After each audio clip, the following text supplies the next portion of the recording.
Today we're talking about Dungeon Master mistakes. Welcome back to How to Be a Better DM.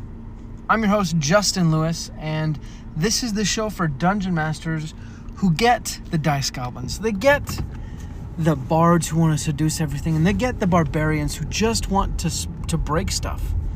And they get those people because they've been those people. This is the show to help you tell the best story you've ever told, play the best game you've ever played, and just have a fun night with your friends. Like I said, today we're talking about Dungeon Master mistakes. And as a reminder, this is our new format of shows where we literally have 10 minutes on the clock. I have a timer set, and we're not editing it. We're just putting it out. Good content. Actually, I just bumped the mic there. That's a good example. I'm literally recording this while I'm driving. And all this is to just keep the podcast going while we're focusing on other things in our lives. And if you want to know more about that, you can go back to other episodes. Anyways, today we're talking about Dungeon Master mistakes. Specifically, mistakes that I'm still making. Why am I still making them? Honestly, I don't know. This is somewhat self-evaluatory, I guess you could say. But also, it's just me taking stock of my dungeon mastering and looking at things that I wish I would do a little bit better and taking the challenge to do them a little bit better. So hopefully you learned something from this episode, but let's get right into it. So first mistake that I make, right? And I make this with everything in life, but definitely with dungeon mastering, is not taking in the moment and just enjoying it, just being present, right? I struggle during my games to sit back and enjoy the little moments, the funny moments.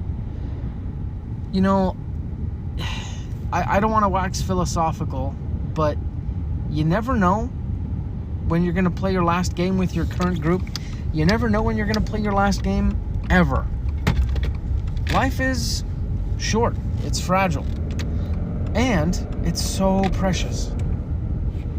So for me, I'm going to try and just, next time I have a game, right, take a moment, breathe it in, and deeply enjoy the experience, because D&D is super fun. Number 2 is a little bit more tactical. I make the mistake of not surprising my characters, my party. And what I mean by that is your party's going somewhere, there's an ambush, and suddenly everyone's surprised. Encounters can change quite dramatically when everyone gets skipped on their first turn because they were all surprised. And this is, again, a reminder to myself that passive perception and passive insight exist for a reason. And obviously, we don't always use them. Excuse me. But the idea is that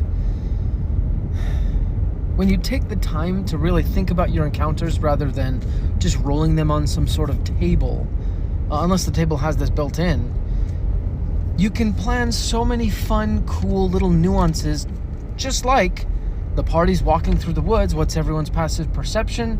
Or, have everyone roll a perception check. You could roll it for them, which there's pros and cons to that, right? Obviously, the pro is it's still secret, and you don't have that thing where someone fails and then someone else is like, oh, can I roll for perception to see what they didn't see? I hate that. But the con is that most of the time players hate it when dungeon masters roll for them when they could roll. I don't know. Anyways, so going forward, I'm going to try and plan more ambushes.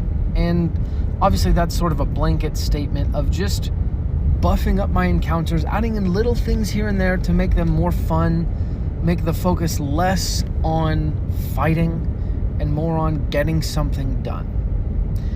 Number 3 is kind of a big one for me.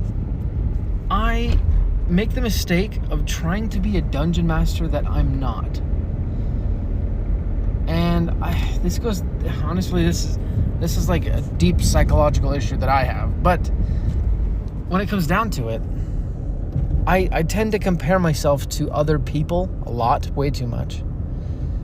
And that includes dungeon masters, right? And I compare myself to like Matt Mercer, Brennan Lee Mulligan, but I even compare myself to like my friends, which is just stupid. I'm wasting time trying to be someone I'm not. Like a great example is, Caden Otley. Caden Otley has been on the show before. He's not currently putting out episodes, but he's a good friend of ours. And he is a tremendously good mini painter. He paints miniatures very well. He's an artist. He's honestly a musician too. And both minis and his ability to kind of play music that fits the scene are very strong aspects of his D&D, of his dungeon mastering. And I feel like those aspects are very not strong for me. And I always compare myself to him, and I feel like I come up lacking. But moving forward, I don't want to do that. In fact, I want to spend more time on fixing number 5, which is, it's kind of like number 4, but number 5 is not being me. So often I look at my dungeon mastering and things that I do and I say, oh, why do I do that? I don't know why I do that, right? Like, that's not optimal. But I don't need to be that self-critical. Like, a good example is, a while ago, I was working on planning, and I think this was actually when we had the episodes come out about railroading, right? And how it's not a good thing or whatever. And because of those episodes, I tried to move away from railroading and be more reactive in my planning. And as a result, my planning suffered. And I realized that that's because that's not how I plan. I figured out that I need to plan to railroad, but then play as if I didn't have any plans at all, right? Be very reactive in the game, but make the plans, write the story in a very railroady way. And I don't think railroady is the right way. I think just the term is linear, right? Write a story and then allow the players to change that story from session to session. Give up that creative control in the session, but retain it during my session prep.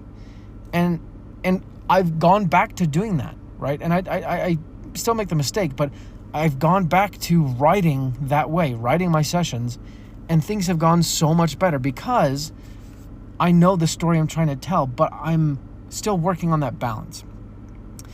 Number 6 is forcing my expectations on other players. And maybe it's better to say forcing my expectations on other players without like getting their buy-in. So with my previous campaign that we just finished, I wasn't super fond of the finish. I wasn't honestly fond of the whole campaign, but full disclosure, this was my first full campaign from start to finish that I did. Okay, and it was like 5-6 years, something like that. And throughout the campaign, I had multiple moments where I was just wishing my players would be more serious, or wishing my players would be this, that, the other thing, blah, blah, blah, blah, blah.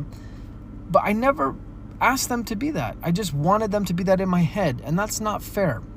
So with this next campaign I'm starting, and this campaign, it's literally Treasure Planet, right? Like the story is taking place like 20 years or something after the events in Treasure Planet. Actually, I think it's more like 35 or 40 after the events in Treasure Planet, which I love.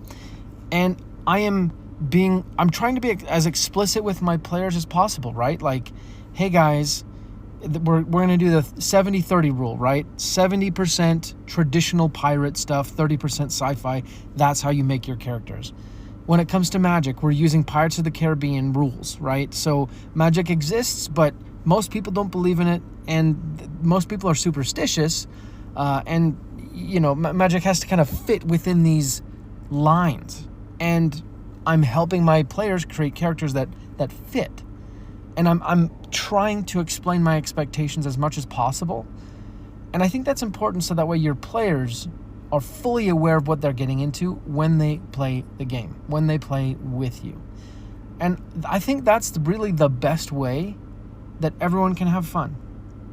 Because everyone knows what they're getting into, they're agreeing to it, and when you, down the line, inevitably have to say, hey, we got to pull back a little bit here to reach this type of game that we all agreed upon, everyone's going to be a little bit okay because that's what they signed up for. Finally, number 7 is I don't always skip the boring bits right now, which is a crime. In D&D, skip the boring bits. People want to play games, not do chores. Think about that when you make your encounters. And a good example of this is if you've ever watched like reality TV shows or really any movie, there's always parts that they skip, right? For example, thinking about Parks and Rec, you almost never see the characters drive to work. Another example is the UK show Taskmaster. They skip so much. A simple example is at the end of each show, the contestants on the show kind of leave their seats and go up to the stage for the final task of the show. And obviously, if you've never seen Taskmaster, this won't make sense, but you should watch it. It's super funny. It's free on YouTube. But they skip that part. They don't show you the contestants walking up to the stage because that's boring. So moving forward, I'm going to try and skip the boring bits. That's what I have for you today. I've already hit my 10 minutes, so I got to wrap it up. Thank you so much for listening to today's episode. If you want to support us, you like what we do, there's a couple ways you can do that. 1, links in the show notes. 2, go to sessionzerostudios.com/worldsmith and take a look at one of our sponsors. They're pretty awesome. They have a suite of RPG generators to help you in your D&D. We'll be back next time with another handcrafted episode just for you. Until then, let's go ahead and roll initiative.